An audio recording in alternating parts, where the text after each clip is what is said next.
This is Autoline This Week, the show that gets you inside the global automotive industry. And so welcome to the SAE Foundation award reception tonight at the General Motors Heritage Center, a wonderful collection of some of the most amazing cars that General Motors has produced over the last century, with 400 people here in the audience willing to listen to this interview with us and honor Mark Royce. And please let the television audience know that you're all here. A warm round of applause so that they know. Mark, I'm so thrilled to have the opportunity here. You're going to get the award later on tonight, but here's my chance to get to talk to you.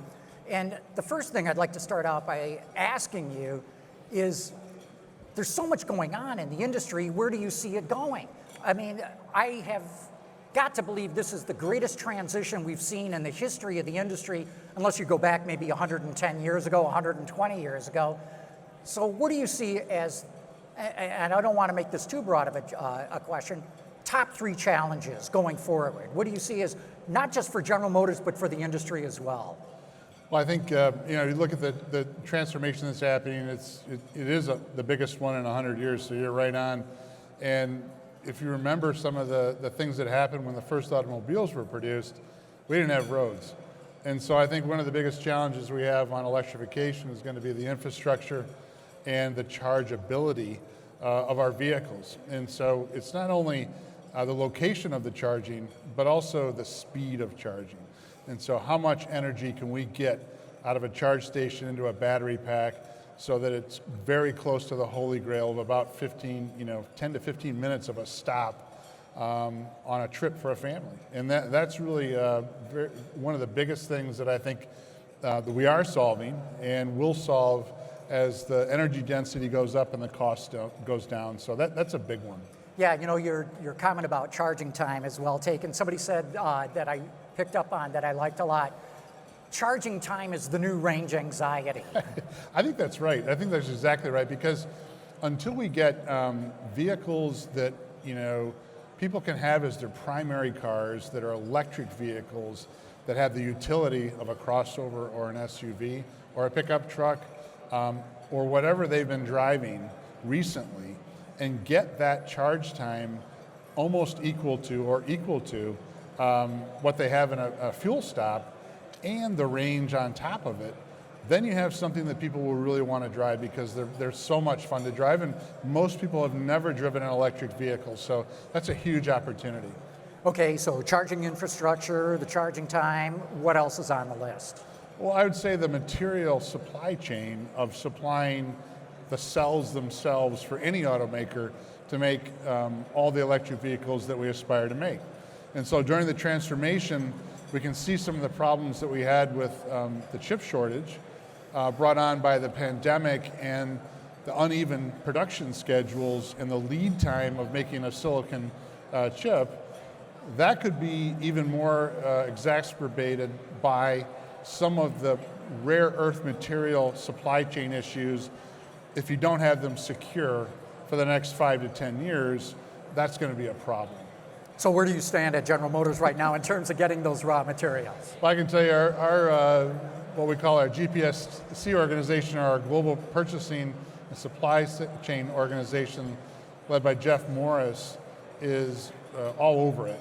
So we've secured nickel, we've secured lots of different anode, cathode mixtures and coatings in places like Canada. We've looked at lithium under the West Coast beds of lakes in the United States. We've done it all. So we've got a great team, and I tell you, we are all over that. We're not rookies to this either. We are legacy OEMs, and I'm proud of that.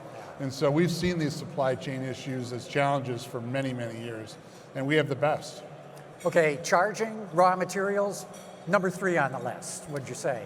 Number 3, I think, is always a challenge, and it's a great challenge, and it's part of the reason why I'm in the industry, which is the design of vehicles. And so when we go to an electric vehicle transformation and we have almost a blank canvas of what we can make a vehicle and make it look like, I think there's a huge opportunity for those who seize it and have a design, aesthetic design department as good as we do. And so, we're constructing a brand new addition to our design center on our Tech Center campus right down the road, which is the first time that's been done since 1953 when we dedicated it with Eisenhower. So I think the whole place and the whole campus, we spent $1.5 billion on that campus, and I think it's attracting the great talent, and I think it's going to retain the talent. And so that challenge, we thought about that 2 or 3 years ago, and it really poured all of our energy into making a sustainable and attractive workplace for all of us. And so we've done that across all of our assembly plants too. I got to say, Gerald Johnson and the manufacturing team have really stepped up. And so the plants we go into, and I love going to plants, our plants that we go into are really showcases of modern technology and great workplace environments. You raise a really good point about creating an environment that people really want to go to. The tech industry is after all kinds of tech workers. Now the auto industry is going after them. How do you stack up? How are you able to get people who otherwise would go to the tech industry get interested in the automotive industry? Well, I think that's a great question because for a while there, if you remember this, there were people actually going to Silicon Valley and trying to recruit people from Silicon Valley, which is very difficult to do. And so if you look at the talent and the amount of time they stay in some of the tech companies, it's very different than making something that's a 2.5 year program out of a vehicle, and then all the propulsion and all of the really cool things that we have to do to make a car and go into production. It's a different thing. So we've said, okay, well, let's go look at where they're getting the talent. And so we go to places like Canada, Israel, and we put tech centers in the places where those people want to work. And now with the change in the work environment due to what was the pandemic, hopefully going to transition to the endemic, you have a different work environment. And so those footprints we put in place are now really flourishing with people that want to work for GM. They want to do it in a different environment, in a different place. And we're going to the places and competing with the tech companies right on their own turf. So it's really exciting. How do you get a new generation to come into this? And here we are at the SAE Foundation. They do such terrific work in STEM education and the like. I got to believe this is one of the reasons why you're here tonight as well to support this. That's why I'm here tonight. You look at those two young ladies, and then you visit with the whole SAE Foundation and the continuum of everything from early schooling all the way through college. We are very invested and very interested in getting the STEM diversity that brings. And, I don't care where it is, we're in. And getting kids the opportunity to see how things are made, why they're made that way, making a fuel cell, making a balloon car, making an SAE buggy and a formula, and then an aero model as well. So that whole thing is so important to this country, and it's so important to the automotive industry because that's where it starts. And if you get people interested in that, you show them the opportunity, you get them hooked. I'll bet you've got people who came through this program working at General Motors now. We have a ton of people doing that, and this has been going on for quite a long time, as you do know, because you support this with everything you do, which is thank you for that. But this is a big deal for us because it's Main Street on talent. It really is. And we couldn't do it without things like the SAE Foundation. We just couldn't. Yeah, and for the television audience, just so they know, Mark's referring to different student projects that are being displayed here, from grade school on up to college. Absolutely. It's called The World in Motion. A World in Motion. AWIM. AWIM, that's right. So that's the deal, right? So, yeah.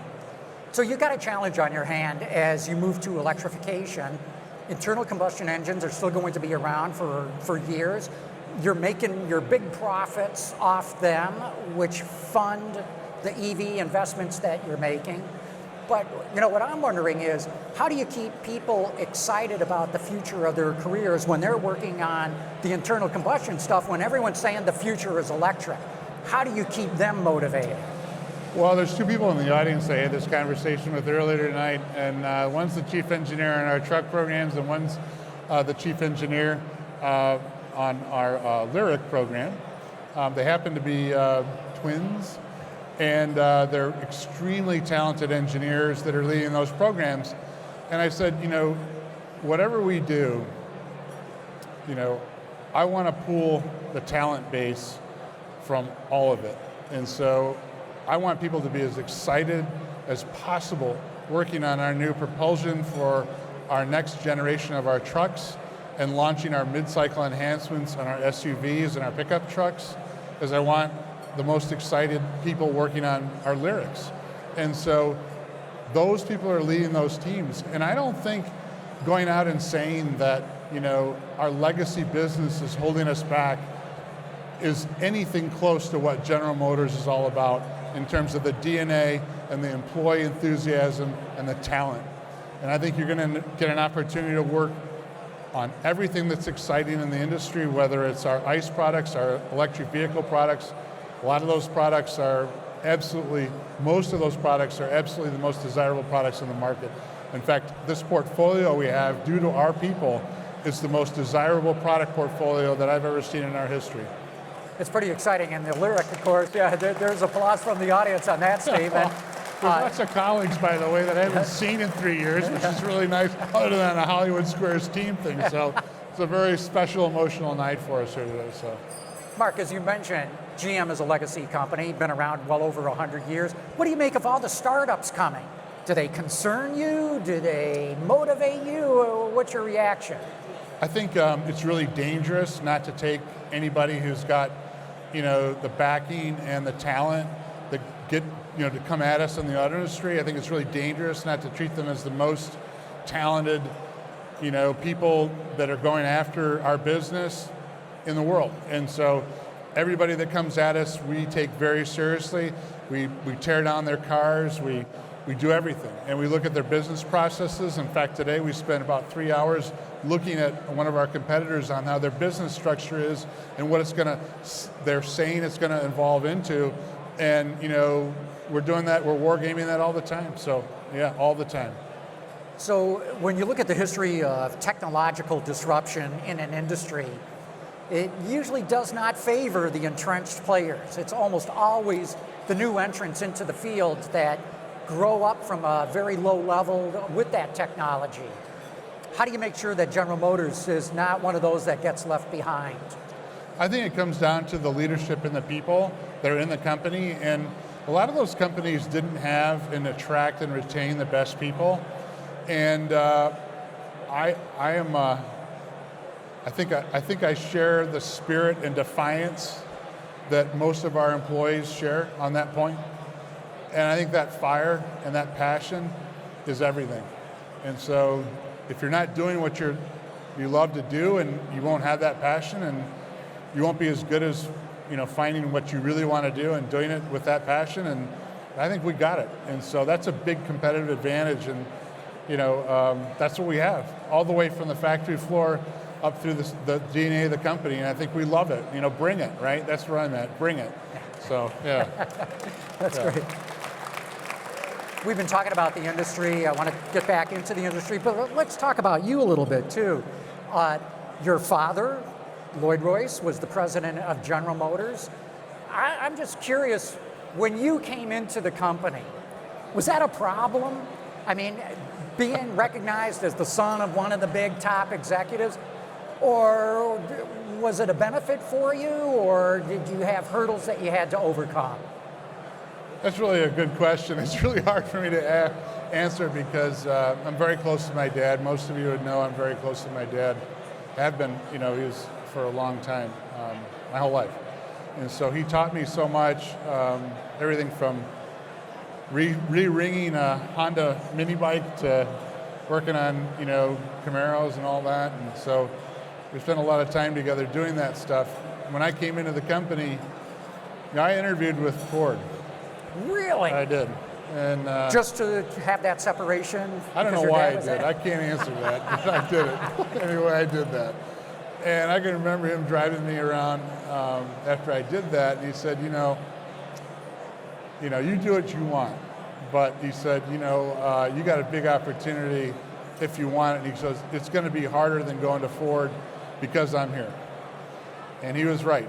But, you know, it's a little emotional for me, actually, but I can imagine it is. Yeah, it is. And but you know, I couldn't be happier. And it was emotional when we had the board, you know, make a big change where he was excused, and that was really hard. But I watched someone handle that with grace and class, and Totally agree. Your dad really set the bar for Thank somebody you. who went through a very emotional change in his career, but he never let it show. He got right back into the action of it all. He did, with Focus Hope and SAE and everything. So That's right. yeah, I'm very proud of that, and you know, I probably have a chip on my shoulder a little bit because of that, which is okay. And I got fire for that. Yeah. I really do. I have a lot of fire for that. Well, it must have been extremely rewarding, not just for yourself, but for the family and especially your father, to get to this position that you're in today. Thank you. It was, and yeah. So it was nice to have my dad here to see it. But yes, it was very emotional. And you know, I got to say one thing about this tonight. You know, when I walked in, Kevin Kurbitz, who runs the Heritage Center here, and Factory 1, not Factory 0, but Factory 1 up in Flint, which is, you know, the original Durant Dort carriage. First automobiles came out of there. You know, I walked in tonight, and Kevin Kurbitz had put together cars that either my dad or myself had touched in our careers, starting with a Holden. The only Holden in the GM collection is out in the lobby, and that's a car that I redid when I couldn't be with my family in Holden. And so that's here. That's the old Holden here, and that's out in the lobby. So it was very touching. And the Indy 500 pace car, which was a Riviera convertible, if you can believe that, with a twin turbo. It was actually the most sophisticated engine in the IndyCar field that year. So there's a lot of really neat things. The 16, the Cadillacs, you know, it's, so thank you, Kevin.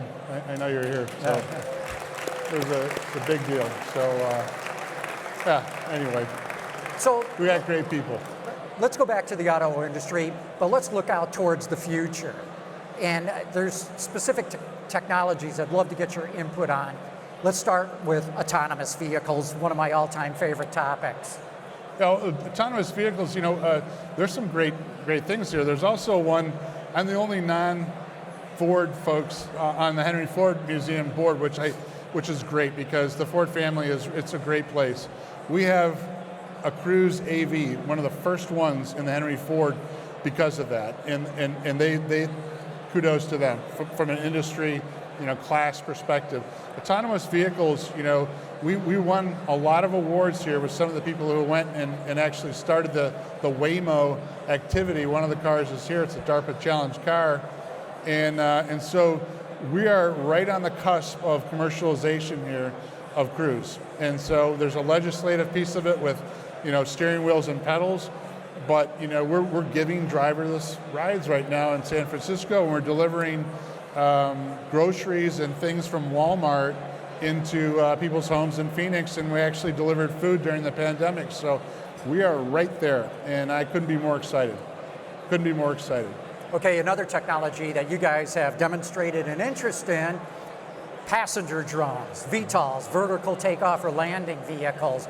You've shown a concept for maybe Cadillac getting into that. Take it from there, Mark. We did, and you know, the VTOL piece of this is outstanding, and we're right there with a couple of companies looking at how we do this, because we don't make planes. Although we made engines and tanks and all that stuff for World War II, we're not making planes today. But I would say we partner with the right aerospace partner with our propulsion and Ultium technology. Great things can happen there. And you know, I think at the end of the day, the regulatory piece of that is really going to have to radically change. As you know, airspace is highly regulated for all the right reasons. But I think at the end of the day, that's a pretty compelling mobility case. And so we're very interested in it. We've shown what it might look like for Cadillac and a very personal, high-end type experience, rooftop to rooftop in many cases. And I think that's very viable. I really do. When do you think we might see something like that? I know everybody asks you that. It's You can't give you're it all asking me away. like, hey, when do you think you'll see the next electric Corvette? I want to ask you about that too. Yeah, well, all right. Well, it's not as far away as you might think. I think it really has to get to a propulsion equation that's right with energy density on batteries and payload. And so if the payload piece of that and the energy density doesn't make sense, it's not going to be widespread. It'll be very limited in terms of how many people, the cargo, and the trip that you can take. And so that's what, we're working out that duty cycle and the willingness to pay, if that makes sense. Yeah, it does. So as I said, I want to talk to you about this electric Corvette. I'm an enthusiast, you're an enthusiast. Part of what we grew up on was that mechanical connection with a car, the noise, the smell, the vibration. Electric cars, they're whisper quiet. They're brilliantly fast. I love driving them, but there's not that connection for hardcore enthusiasts, I don't think. How do you make an electric Corvette appeal to people like me who love that mechanical feel of a car? Yeah, well, I do too. I love all that stuff, right? And we both own, really, really fun, old or new cars that give you that feedback. I think there's a place for those cars with buyers that may not be exactly like me and you in terms of the performance piece of it. But I also think, there's an electric vehicle, there's an electrified vehicle. And so we just introduced a 5.5 liter flat plane crank, Z06, so proud of it, 85, 8,600 RPM thing that is just unbelievable, right? But I think, it's still a two-wheeled mid-engine car. And we went, as you know, to the mid-engine car because we no longer get the power to the ground with the balance on the right handling piece of the front engine C7. And so the new platform offers all kinds of possibilities and variations around, pure electric, pure ICE, pure whatever. And I think that's the creativity piece that sort of really, as an engineer and as an enthusiast, really gets me excited. So you saw a little bit in that video. Yeah. Can you bring in noise? Can you bring in vibration in an electric You absolutely one? can. You can. The flat plane crank engine is not a vibration-free engine at that kind of RPM with that kind of power and torque. So, you have it. We can certainly pipe in, and we have a brilliant sound engineer, Jay, who does nothing but sound, whether it's the chime in the door for Cadillac or the Corvette piece of it, or something that doesn't have the sound that we want to have more sound, or cancel the noise on Buicks and things like that. And so we can do anything we want. The question is, and I don't have the answer for it, is whether people want an artificial sound in an electric car. I don't know yet. I don't know. Interesting. I wish I could answer that because it'd be an easy solution. We know how to do it. Right. But I don't know. There's a lot of people out there in the car buying public who are not sold on electric cars. Right. Do you think they'll ever change, and what will it take to change them? I think it will change, and I think there's 4 or 5 friction points that we work on every day in GM. And I think the industry does some of those too, but it's the convenience of charging. And by the way, it's not just, hey, I'm looking at my app, I have a charge point over here. It's actually looking at my app, the charge point is actually maintained and working. It's in a safe place for me, and I can actually do something, in 15 minutes that I could, if I need to go to the bathroom or use the restroom, I can do that. I can actually I could actually sit in the car if I wanted to and relax. I could do that. I could get something to eat. I could take my dog out or entertain my kids for 15 minutes. Whatever that is, that has to be a very good experience. And the charge point has to work, and it's got to be a place. I always, when my kids were younger, it was like, we'd like to go to Cedar Point or SeaWorld in Cleveland, right? If I can't charge along that route and get there, or to Chicago or whatever, that's a problem. And I have a utility car that I can put my kids with car seats in the back of it, and I can get that done. No worries. Okay, not quite there yet on that.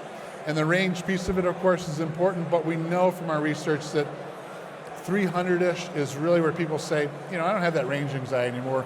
Roughly 75% of all people who have an electric car today, we know from our Bolt experience, they top it off at home. They're not doing those big road trips, but for mass adoption, it's got to be not an extra car, but a primary car that has very few of those friction points or none of those friction points. And that's what we're doing. Yeah. Don't you think part of it too is just getting people into the cars and experiencing them?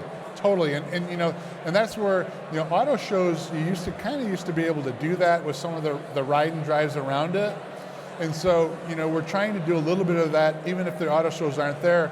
We're trying to get people around the country into places and dealers that have electric cars where they can take them out and use them, right? And really experience it, because it's a beautiful experience. I'm driving a Bolt right now. It's like, I don't miss going to a gas station. I gotta tell you that, I don't miss it. So it's, and I don't worry about it. So I'm one of those 75% of the people that top it off at home. So, and I love it, I do. Real good. Well, we've covered a lot of things here tonight, Mark, and you've been very open and honest with everything that you've been talking about. Thank you so much, and congratulations on getting the SAE Foundation's Leadership Award for 2022. Well, thank you, John. It's always a pleasure talking to you, but I got to say, I'm honored to represent the efforts of the whole industry, the supply base, our company, on what SAE is doing here. And I want to thank you for your time and effort to support that over a very long period of time. And I also want to say thanks for everybody for coming tonight, because this is a wonderful opportunity to actually see people in person again and actually come together as an industry and support what we know is our talent. So thank you. You're welcome. Thank you.